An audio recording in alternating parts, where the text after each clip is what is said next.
जाएं तो 20-20 लाख का चेक बनवा के लाएं। ये होगा? आप कानून को भी हाथ में लेंगे, चेक भी लेंगे, जमीन भी लेंगे, पट्टा भी लेंगे, क्या करेंगे? कल तो अफजल गुरु भी उसके परिवार वाले भी मांग करेंगे। ये हुकूमत आम आदमी के लिए है, ये कानून हाथ में लेने वालों के लिए नहीं। मैं नाम नहीं लूंगा, पूर्वांचल में ये मुठभेड़ें आम हैं। हाँ, हाँ। दसियों गिरोह है ऐसे जो प्रदेश को संचालित करते हैं, समानांतर सरकार चलाते हैं। हाँ। उनमें मुठभेड़ हो जाए तो भी मुख्यमंत्री जाएंगे और चेक देंगे।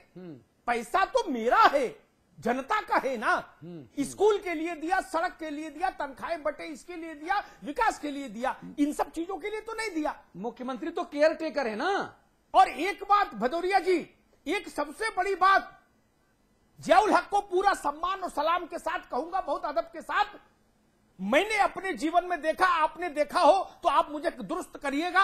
आपने अपने पिताजी से कभी सुना हो, कमांडर साहब से, तो भी दुरुस्त करिएगा।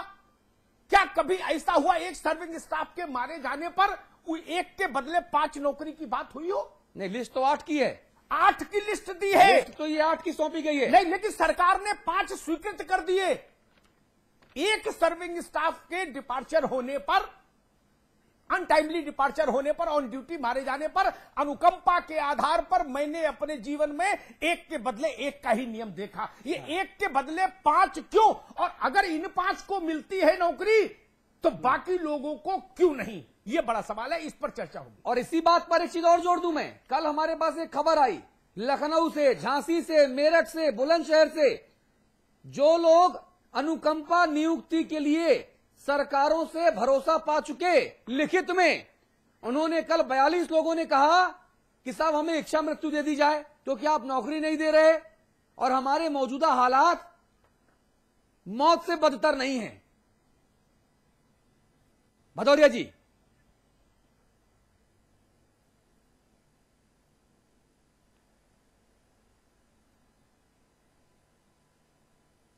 देखिए, मैंने शुरू में ही कहा और मैं फिर इस बात को दोहराना चाहता हूं कि उत्तर प्रदेश के अंदर लगभग 1 वर्ष में जब से ये सरकार बनी है 4,500 हत्याएं हो चुकी हैं, 3,000 रेप के केस हो चुके हैं जो रजिस्टर्ड हैं, और जो गैर रजिस्टर्ड हैं उसकी कोई संख्या हमको न जानकारी है, पर मैं ये मानता हूं कि इससे कहीं ज्यादा ये केस निश्चित तौर पर हुए होंगे।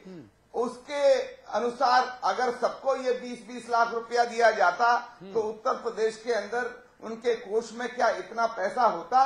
तो मैं ये जरूर चाहूंगा, ये जो जिस तरह से इन्होंने एक तुगलकी फरमान जैसा ये काम करने का इरादा अपनाया है, ये एक बहुत गलत तरह की प्रक्रिया अपना रहे हैं। ये जो लोकतंत्र के मर्यादाओं के खिलाफ है, ये इसके साथ साथ किसी भी लोकतांत्रिक व्यवस्था में जो मूल्यों के निर्माण होने चाहिए, जो मान्यताओं का निर्माण होना चाहिए, उनके सारे मेरे हिसाब से ये विपरीत है। जी सुरेश राणा, ये विपरीत है।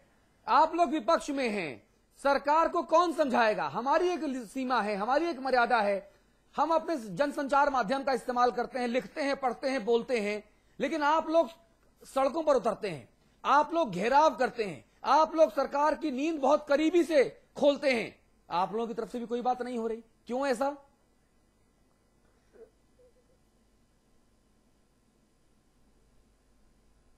जी सुरेश भाई। सबसे पहले तो मैं जो सीओ डीएसपी हमारे जियाउल हक साहब शहीद हुए हैं, उनके प्रति, उनके परिवार के प्रति अपनी संवेदना अर्पित करता हूं, और वो अपने फर्ज को निभाते हुए शहीद हुए हैं। लेकिन ये बड़ा अजीब सा ट्रेंड एक प्रदेश के अंदर चल पड़ा है। अभी मैं अमिताभ साहब की बात सुन रहा था, बहुत जायज बात उन्होंने कही। ये बड़ा अजीब सा ट्रेंड है, और ट्रेंड इसलिए अजीब है कि इतने बड़े प्रदेश के अंदर आप मुख्यमंत्री हैं, आपकी बहुत बड़ी जिम्मेदारी है, आप संवेदनशील हैं, जगह जगह रोज हत्याएं हो रही हैं, और आप किसी एक घटना में जाएं और जाकर के पहले दिन आपने कहा 20 लाख रुपए मुआवजा देंगे। आप वहां गए, वहां आपने लोगों का जनाक्रोश देखा, और आपने जाकर के सीधा 25-25 लाख, यानी कि 25 लाख पत्नी को और 25 लाख रुपए पिता को, 50 लाख रुपया मुआवजा घोषित कर दिया। फिर आप दूसरे दिन फिर आक्रोश का माहौल बना। जो यादव परिवार था, उनकी पत्नी बैठ गई, उन्होंने कहा मुख्यमंत्री नहीं आएंगे तो हम अनशन करेंगे, हम अपनी जान दे देंगे। फिर मुख्यमंत्री गए और 20-20 लाख रुपए का चेक दे करके चले आए। और उसी समय एक अम्बेडकर नगर में घटना हुई, राम बाबू गुप्ता नाम के व्यक्ति की हत्या हुई। आज वो मांग कर रहे हैं, उनके परिजन मांग कर रहे हैं, आप वहां नहीं पहुंच पा रहे हैं, आप मुआवजा नहीं दे पा रहे हैं। तो कहीं ना कहीं आपकी जो एक नियत है, आपकी नियत पर स्पष्ट रूप से ये संदेह होने लगा है कि कहीं ना कहीं आपका मुआवजा भी राजनीति से प्रभावित है। ठीक बात है। आप रहिए भदौरिया जी, आपके पास आऊंगा। मैं सिर्फ 2 सवाल पूछूंगा। क्या हर दफे मुख्यमंत्री जी या सरकार के वहां पहुंचने से, मुआवजे की रकम का अनाउंसमेंट होने से डाउन द लाइन ये मैसेज ट्रेवल करता है कि भैया हम ये हत्याएं तो नहीं रोक पा रहे, ये बलात्कार तो नहीं रोक पा रहे, तुम भैया पैसा ले लो, हम इतना ही कर सकते हैं? दूसरी बात ये कि क्या अब बार बार मुआवजा देकर हम लोगों को उकसा नहीं रहे कि जब भी ऐसी कोई वारदात हो आप तो सड़क पे जाम लगा देना, बैठ जाना और हो हल्ला करते रहना, मीडिया कैमरा लेके पहुंच जाएगी, आप भी मुआवजे के लिए सब करना। क्या हम अपराधों को और बढ़ा नहीं रहे?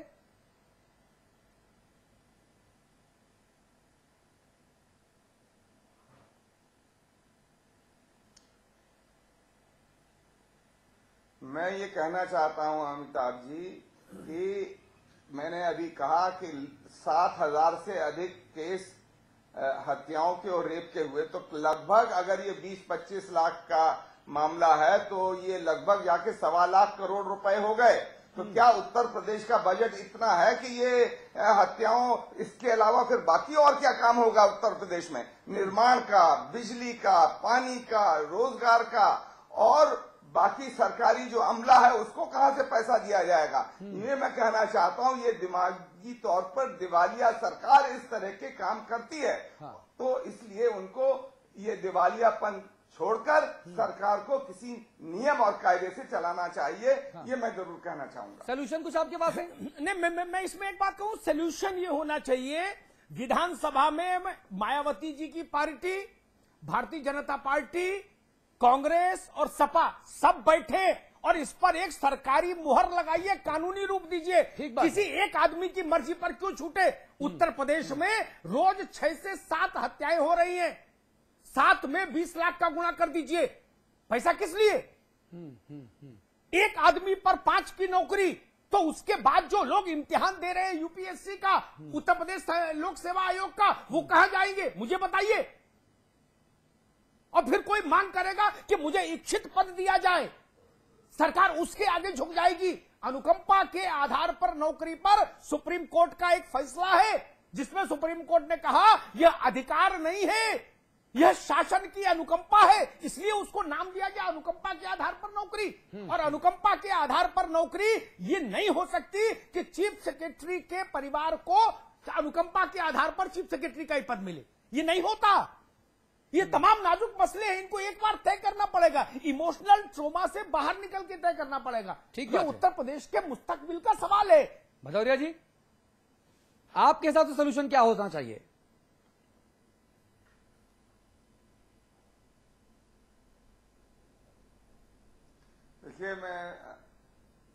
देखिए मैं ये समझता हूं कोई भी इस तरह के फैसले जो एक परंपरा बनी हुई है उसमें सर्वदलीय बैठक के अंदर इन पर गंभीरता से विचार करना चाहिए और इसमें सर्वदलीय फैसले भी होने चाहिए, पर उसके भी कुछ मापदंड, मर्यादाएं बनकर ये फैसले होने चाहिए। तभी इस तरह की जो समस्याएं हमारे अंदर, जो good governance versus bad governance की जो बहस इस देश के अंदर चल रही है, ये बैड गवर्नेंस का हिस्सा है और गुड गवर्नेंस के लिए जरूरी है कि हम कुछ मर्यादाओं को अपनाएं और उसमें लोकतांत्रिक मर्यादा में ये सबसे जरूरी है, जैसा कि अमिताभ जी ने कहा कि सभी दलों की बैठक बुलाई जाए और उसके अंदर कुछ नियम कायदे बनाए जाए।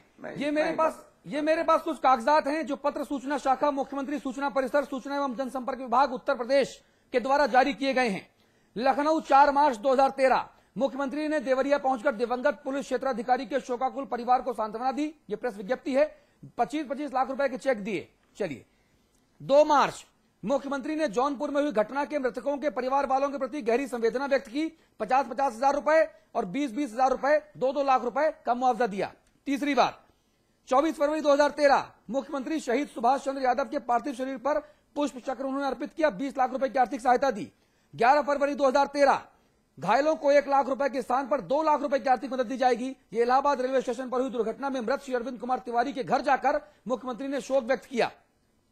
11 फरवरी इस तरह से, इसके बाद 25 फरवरी, 25 जनवरी, मतलब ये गजब की बात है। 11 जनवरी 20 लाख, 25 लाख, 50 लाख। भाई इसको जस्टिफाई भी तो कोई करेगा भदौरिया जी, कोई जस्टिफाई भी तो करेगा इसको। सुरेश राणा जी, ये जो पैसा बांटा जा रहा है, ये पैसा जस्टिफाई भी तो कोई करेगा ना। रामबाबू गुप्ता की भी तो मौत हुई, वो तो छेड़छाड़ से लड़कियों को बचा रहे थे, एक अच्छा काम कर रहे थे। आरोप लगे कि अजीमुल हक जो समाजवादी पार्टी की विधायक हैं, उन्होंने हत्यारों को प्रश्रय दिया, संरक्षण दिया, उन्होंने रामबाबू गुप्ता का कत्ल कर दिया। अगर बीजेपी की सरकार होती तो शायद ये आंकड़ा रामबाबू गुप्ता के परिवार वालों के लिए होता। तो ये भेदभाव क्यों? मैंने आपसे पहले भी कहा है कि रामबाबू गुप्ता की हत्या हुई और मुआवजे की मांग हो रही है, 1 रुपया मुआवजा नहीं मिला। ये सवाल खाली मुआवजे का नहीं है। एक डीएसपी की हत्या होती है, 50 लाख रुपया मुआवजा होता है, और अनेक जवान अपने फर्ज को निभाते हुए शहीद हो गए। पुलिस का चाहे आरक्षी हो, चाहे दरोगा हो, चाहे इंस्पेक्टर हो, चाहे सीओ हो।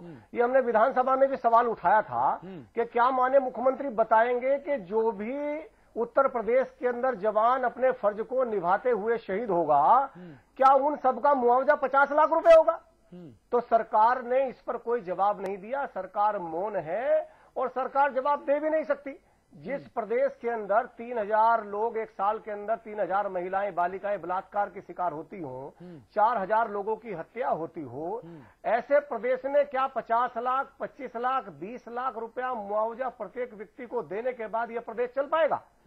विषय यह है कि माननीय मुख्यमंत्री जी को सर्वदलीय बैठक बुला करके सभी नेताओं के साथ विचार विमर्श कर करके प्रदेश की आर्थिक व्यवस्था की चिंता करके, ठीक है, और एक ऐसा विषय तैयार करना चाहिए कि किस इशू के ऊपर एक क्या तय होगा, क्या रकम तय होगी। राणा जी, लेकिन मुश्किल ये है, मुझे शर्मिंदगी इस बात पर है कि मायावती की पार्टी को, राजनाथ सिंह की पार्टी को, राहुल गांधी की पार्टी को याद तब आता है जब अमिताभ अग्निहोत्री सवाल उठाता है। ये सवाल आप लोगों के जहन में क्यों नहीं आता?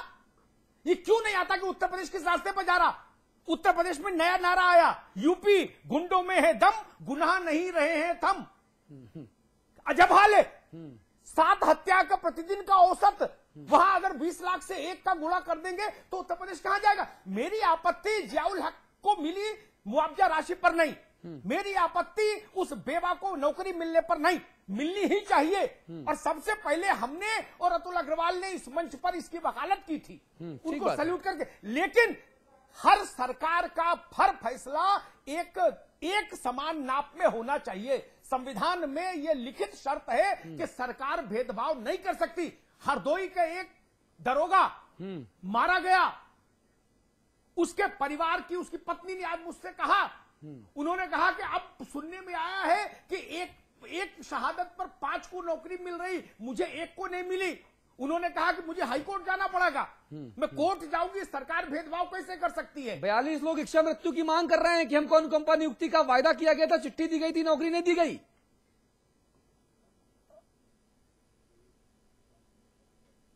जी राणा साहब।